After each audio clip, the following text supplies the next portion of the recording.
그러므로 우리가 낙심하지 아니하노니 우리의 겉사람은 낡아지나 우리의 속사람은 날로 새로워지도다. 우리가 잠시 받는 환난에 경한 것이 지극히 크고 영원한 영광에 중한 것을 우리에게 이루게 함이니 우리가 주목하는 것은 보이는 것이 아니요 보이지 않는 것이니 보이는 것은 잠깐이요 보이지 않는 것은 영원함이라. 만일 땅에 있는 우리의 장막집이 무너지면 하나님께서 지으신 집 곧 손으로 지은 것이 아니요 하늘에 있는 영원한 집이 우리에게 있는 줄 아느니라. 참으로 우리가 여기 있어 탄식하며 하늘로부터 오는 우리 처소로 덧입기를 간절히 사모하노라. 이렇게 이 부분 우리가 벗은 자로 발견되지 않으려 함이라. 참으로 이 장막에 있는 우리가 짐진 것 같이 탄식하는 것은 벗고자 함이 아니요 오히려 덧입고자 함이니 죽을 것이 생명의 삼킴바 되게 하려 함이라. 곧 이것을 우리에게 이루게 하시고 보증으로 성령을 우리에게 주신 이는 하나님이시니라. 그러므로 우리가 항상 담대하여 몸으로 있을 때에는 주와 따로 있는 줄을 아노니 이는 우리가 믿음으로 행하고 보는 것으로 행하지 아니함이로라. 우리가 담대하여 원하는 바는 차라리 몸을 떠나 주와 함께 있는 그것이라. 그런즉 우리는 몸으로 있든지 떠나든지 주를 기쁘시게 하는 자 되기를 힘쓰노라. 이는 우리가 다 반드시 그리스도의 심판대 앞에 나타나게 되어 각각 선악간에 그 몸으로 행한 것을 따라 받으려 함이라. 아멘. 성경은 인생을 지나가는 것이다. 이렇게 지나가는 그림자다. 이렇게 종종 말하곤 합니다.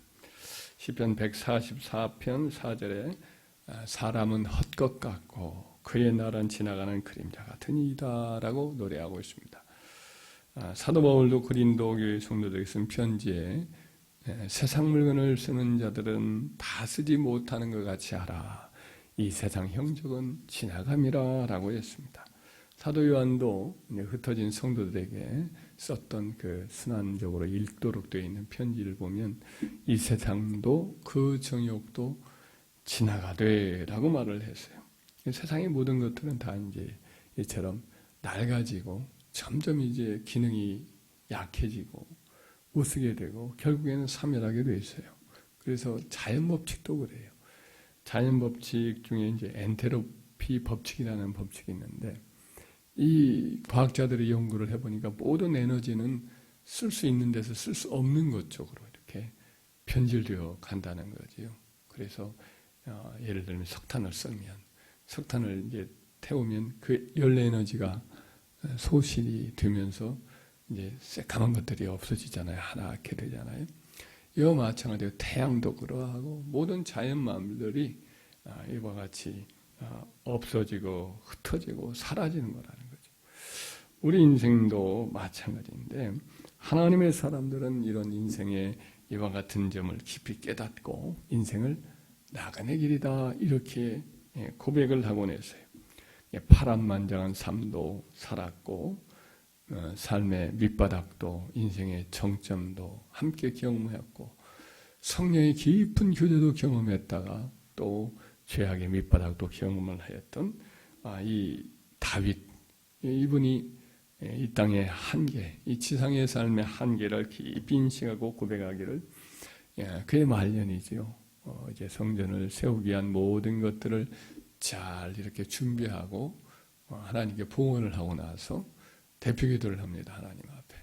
역대기 29장 15절에 이르기를 자기 인생을 그리고 모든 인간의 인생을 이렇게 짧게 고백을 하기를 우리는 우리 조상들과 같이 주님 앞에서 이방 내가와 거류민들이라 세상에 있는 날이 그림자 같아서 희망이 없나이다. 이런 고백을 해요.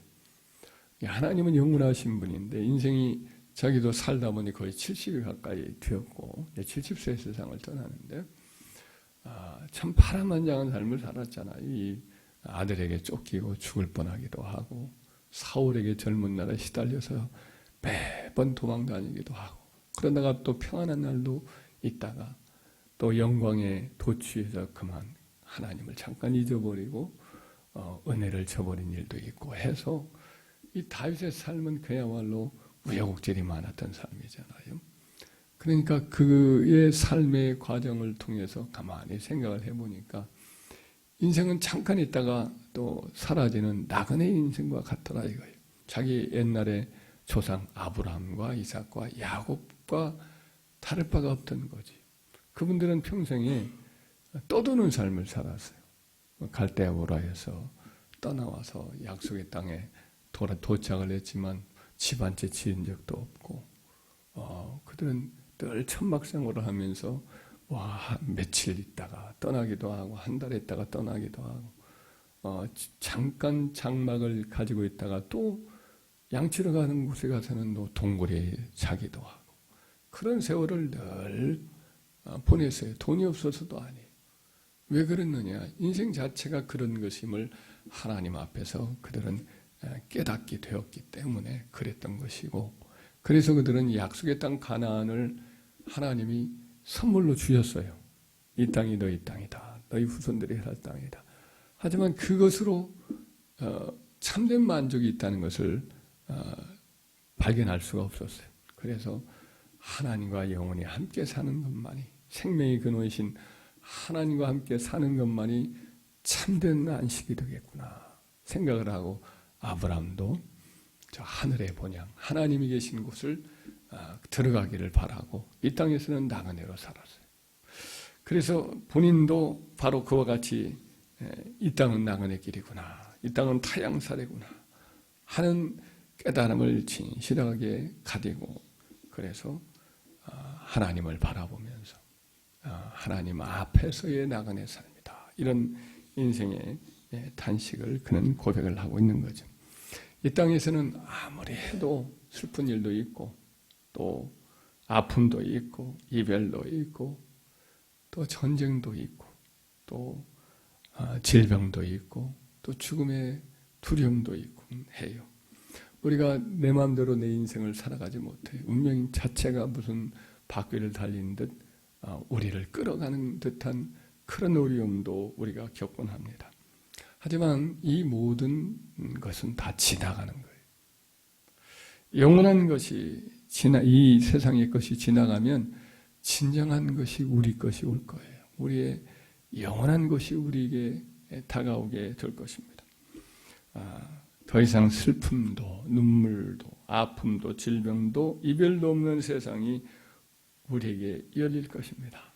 우리를 사랑하신 하나님을 뵙게 될 날이 올 것이고, 죄 많은 우리를 위해서 인생의 모든 짐과 삶의 근심의 무게를 함께 담당해 주신, 우리를 위해서 애써 주시고 또 우리의 구원을 위해서 보증해 주신 우리 구주 예수님과 성령님을 보게 될 날이 오게 될 줄 믿습니다. 그날에는 선한 목자이신 우리 주님께서 우리 모든 양들의 눈에서 눈물을 닦아주신다, 이런 말씀을 여러 차례 하고 있습니다. 그렇기 때문에 오늘 이 본문 말씀에 보면 그와 같은 말씀들이 많이 나오지 않아요. 이 땅에서의 고난, 환난, 그것들이 있긴 있지만은 잠시 잠깐뿐이라는 거예요. 그건 지나가는 거예요. 더 이상 애통할 것도 없고 슬픔도 죽음도 없는 저 영원한 하나님의 나라에서 크고 중하고 영원한 영광의 복된 것들을 우리에게 주님께서 예배해 놓고 계시기 때문에 우리는 낙심하거나 슬퍼하거나 그리고 두려워하지 말기를 주의 이름으로 축원합니다. 우리 육체는 또 특별히 육체에 대해서 사도 바울은 5장의 말씀을 이어서 하고 있는데, 육체가 점점 낡아져요. 병이 들어요. 그리고 죽음의 그림자가 가까이 와요. 그렇더라도 낙심하지 말라고 이야기를 합니다. 이걸 집으로 표현을 했는데 천막으로 표현을 해요. 우리가 천막을 알잖아요.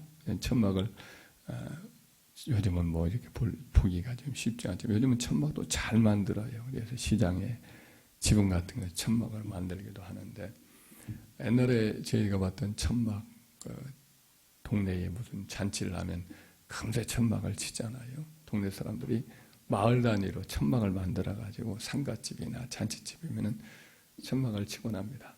근데 한참 있다 보면 저녁 나절에 한쪽이 푹 쓰러지곤 해요. 이렇게 세워놨던 볼대가 이렇게 넘어지면서 부러지기도 하고, 한참 있다가 마을대학 무슨 초등학교 무슨 운동회다 하면은 한참 잘 보면은 그 천막이 낡아져 가지고 구멍도 나고 숭숭 나고 그런 것을 보게 되면 찢어지기도 하지. 그것이 바로 우리의 몸과 같은 거예요. 그 몸이 이렇게 낡아지고 찢어지고 또 이렇게 무너지고 하는 것이 당연한 것처럼 우리 몸도 그런 것을 경험을 합니다. 여기저기 아픈 데가 생기고 낡아지고 못 쓰고 또 그래서 때로는 인공관절 넣기도 하고 그러잖아요. 그렇더라도 낙심할 것이 없다는 겁니다. 왜냐하면 새 집이 있어요. 새 집이 우리에게 기다리고 있어요. 더 이상 낡아지지도 않고 또 이렇게 찢어지지도 않고 또 색깔이 이렇게 변색되지도 아니하고 누렇게 변색이 되잖아요. 근데 여기는 이제 그렇지 않습니다. 늘 새롭고 또 아름답게 빛나고 영원한 새 집이 우리 집이 우리를 기다리고 있다. 이렇게 고린도서 5장 1절에 말씀을 하고 있습니다. 할렐루야. 그래서 우리는 조금도 두려워하지 말고 낙심하지도 마세요.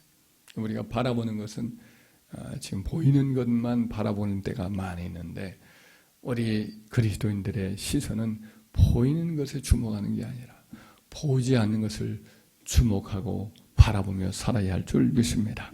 할렐루야. 고린도서 1장 한번 다시 5장 1절 한번 읽어봐요. 만일 우리 땅에 있는 우리 장막집이 무너지면 하나님께서 지으신 집 곧 손으로 지은 것이 아니요 하늘에 있는 영원한 집이 우리에게 있는 줄 아느니라. 그러므로 이 사도 바울이 뭐라고 결론을 내냐면 우리가 몸을 떠나 주와 함께 있는 것이 더 좋다. 이런 말씀을 그가 하고 있습니다. 이 몸, 낡은 몸 영원히 있을 집 아닙니다. 그러니까 다 벗어버리고 나중에는 새 집을 입게 될 것을 바라보라. 이렇게 말씀을 하면서 나그네 길, 인생길 살아갈 때에 낙심하지 말아라. 소망 가지고 살아라. 이렇게 말씀합니다. 고린도 전서 15장 말씀은 이제 부활장 아닙니까? 바로 이와 같은 부활장의 마지막 결론에서 58절의 사도 바울은 말하기를 그러므로 내 사랑하는 형제들아 현실하며 흔들리지 말고 항상 주의 일에 더욱 힘쓰는 자들이더라. 이는 너희 수고가 주 안에서 헛되지 않은 줄 알미니라 그랬어요. 우리가 지금도 주의 일에 힘쓰지만은 항상 그리고 지금보다 하는 것보다 더욱 주의 일에 힘씁시다. 할렐루야. 우리 이 수고가 헛되지 않아요. 우리 지나가는 것이 인생이 있지만 영원하고 참되게 우리의 것으로 남는 그와 같은 장래의 일들이 지금 우리를 기다리고 있으니까 이 몸을 가진 이때에 주를 위해서 수고함으로 심판날에 몸으로 행한 그 일로 인해서 상을 받는 은혜가 있기를 주의 이름으로 축원합니다.